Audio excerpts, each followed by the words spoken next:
Okay, Dan, what we're going to do here, first of all, I'm going to explain to you the concepts, the things we think you need to work on, kind of demonstrate what I'm doing. And then what we'll do is we'll bring you on camera, manipulate you into a good position, show you a few things, and try to bring you up to what you want to shoot for as an ideal, basically kind of technique and form. So let's have you stand right there so you don't block the shot. Coming into camp, I just explained to you the four fundamental concepts that we really teach in camp and to every level of the sport, you know, from the humblest 10-year-old to a grizzled veteran in the NFL. What I see with you are a couple of things. Number one, you're what we call overextended downfield. You've got that ball a little bit too far out in front of you. And what that tends to do is overstretch you. It creates some tension that can really slow down the motion, weaken your snap. It also tends to pull too much weight forward in your stance, kind of make you a weight forward bias, almost like a three-point stance. Now, a three-point stance is great when you're going to crash forward into somebody, but in order to accelerate a ball back in the opposite direction powerfully and with control, you got to be more balanced than that. We need to be what I call balance neutral. On the balls of the feet, nice and solid, knees over the toes, but the heels in contact with the ground for maximum stability. A little bit different. As opposed to being biased forward, we got to be more of kind of a balance neutral two-point stance. We just happen to be bent over at the waist so we can throw the ball down between our legs. Okay? Stance width looks pretty good. Your normal football stance can be a little wider than the shoulders. Snapping-wise, we probably need an extra 4 to 6 inches of width. We just need more space between the legs so we can make a powerful and uninhibited, unrestricted throw down and through. All right, so you're doing okay there. The important thing is if you ever get a stance width where you start feeling tension in the hip flexors, that's a good indicator you're probably too wide. Again, it's going to tighten you up and slow you down. Aaron, we got a camera running right there. If I can just move you back. Okay, sorry about that. That's okay. And if you ever get to a point where your knees are not wider than your shoulders, you're going to feel like you can't get down through your body. So somewhere, you got to find that happy medium. One thing that we have found that works for a lot of people is to point the toes slightly outward. Get you real stable on the balls of your feet. Really helps us to drive with the legs back into the hips where we can capture that lower body motion energy and use it to help accelerate the football to target. Okay. It also points the knees slightly outward, so when you sit down in the stance, you can actually push the knees out over the toes and maximize your operating room between the legs without necessarily getting your feet out too wide. A couple of, just tricks of the trade and things you can be aware of. In your case, as I said, you got the ball too far out in front of you. Now, one thing that tends to do is it pulls your head and shoulders down low to the ground, so you don't have a lot of operating room here. Especially once you get helmet and shoulder pads on, you're going to feel like there's not a lot of space there. Okay? The second thing that it does, again, when it pulls too much weight forward, you're trying to counterbalance that by shoving your weight back into the hips a whole bunch. Okay? What that's leaving you, though, is too low to the ground from head to tail. Okay? Not a lot of room.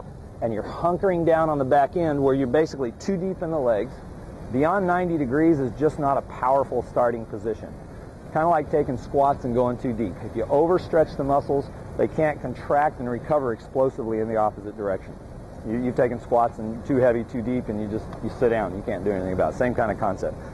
From 90 degrees or less of bend in the knees, we have an explosive potential that is best for just about everything in football. Legs flexed in a power position.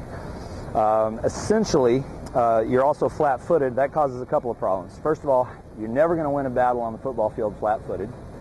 Second of all, when you do drive with the legs, that's going to tend to be like a hack squat, straight up and down.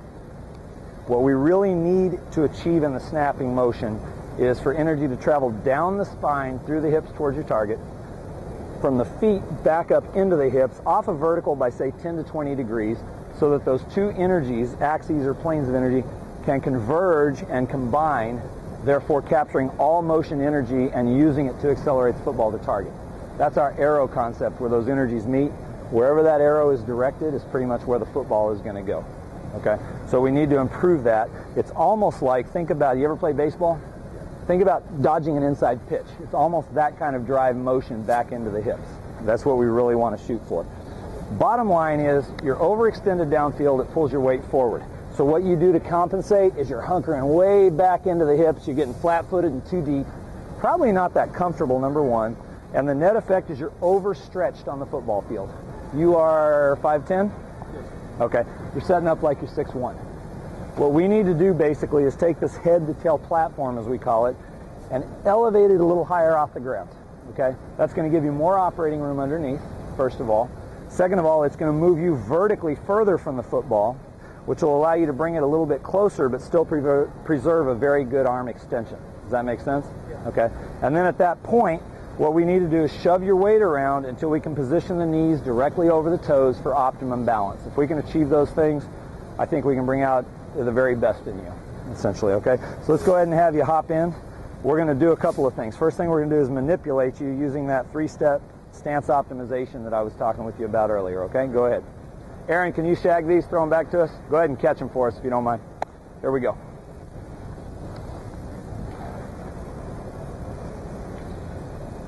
You ready? See how you just kind of hunker down low? Now, are you a wrestler by any chance? No. Okay, a lot of wrestlers like to hunker down. But what I'm going to do, I'm going to pull you forward. Go ahead and lean on the ball when you need to. What that does is gets the knee bend to 90 degrees or less, straightens the back, and fully extends the arms. Then I'm going to raise you up, maximizing your operating room under the torso. Then I'm going to shove you back into the hips. Notice not down to the ground, okay, but back into the hips till the heels touch the ground, knees are over the toes, and you're solid on your feet. You comfortable there? Yeah. Is there any tension in your hip flexors? A little. You might be a tad wide. Do me a favor, just kind of work your feet in a tiny bit on each side. Does that feel better? Yeah. We want load bearing on the quads. It's the most comfortable place to be. It's also the most potentially explosive place to start from. Go ahead and give it a throw before you're down too long. Does that feel better? Yeah. You're very solid on the feet. There's a lot of potential in that. Let's do one more. I'll do it faster so we don't have you in a stance for time and all eternity. Okay, you ready? Yeah.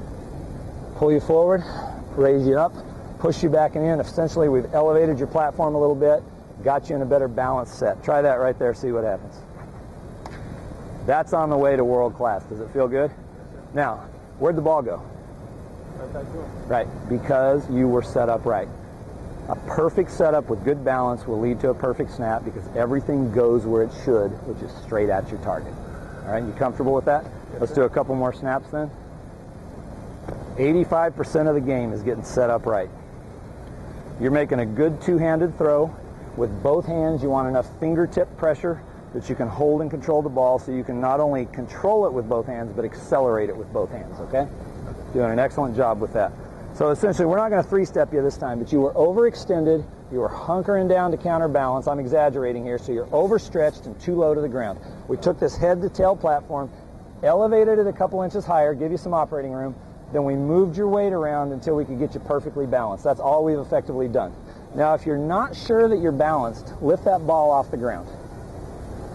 Shift your weight till you feel solid on your feet, set it straight down, and you're ready to go. That's outstanding. Now, I don't see a great spiral out of you right now. There's a few things we can do there to correct that. Yeah, just a follow through mainly. Okay. The biggest thing is to really snap those wrists violently at release. And it'll also keep you healthy. If you're releasing the ball and the elbow's pointed, or the thumb is pointed to the ground, see how you're going to hyperextend the elbow? Yeah.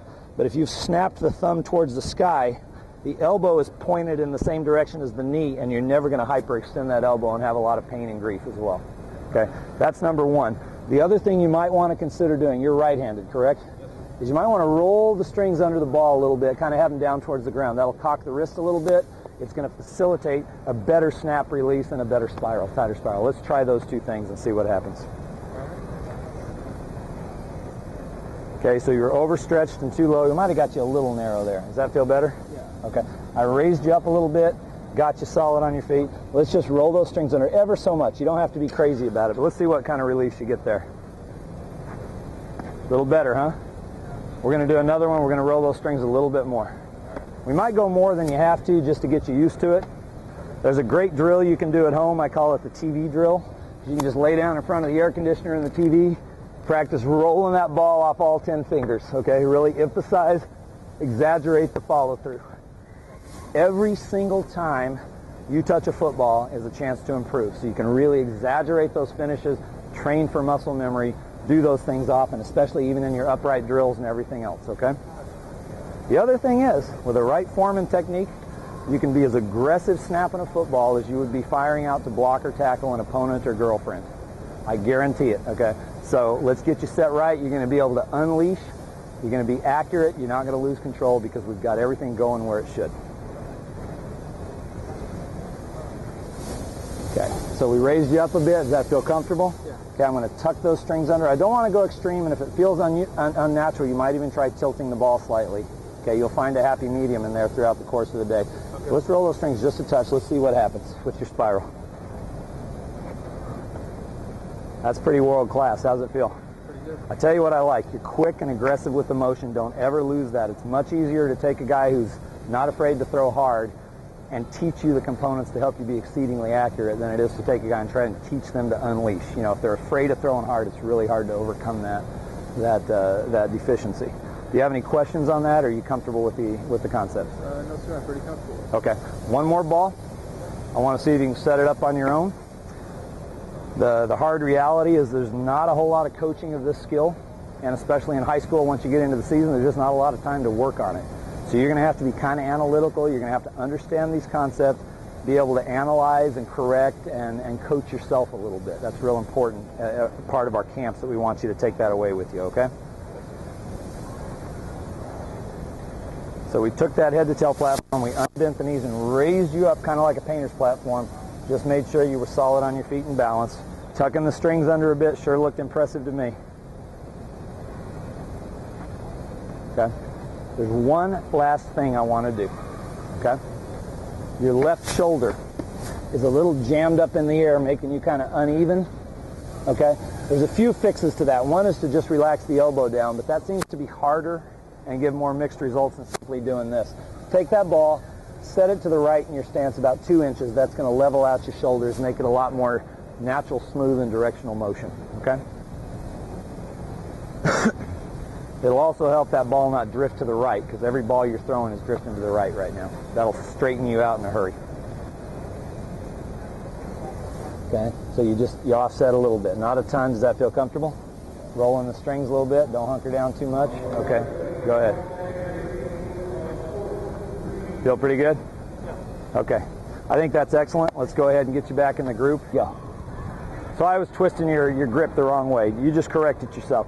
You do have a habit of getting a little low and a little too forward from overextension. So I'm raising you up a bit, bringing you back to balance you out. Do whatever else you need to do for a great snap. Not bad, not bad. Okay, go ahead and move. Looking really solid. You don't get the knees forward to the toes or you're off balance, okay? Raised you up, got you balanced, shortened you up a touch by making more vertical extension from the ball. Good hard two-handed throw. Excellent. How's that feel?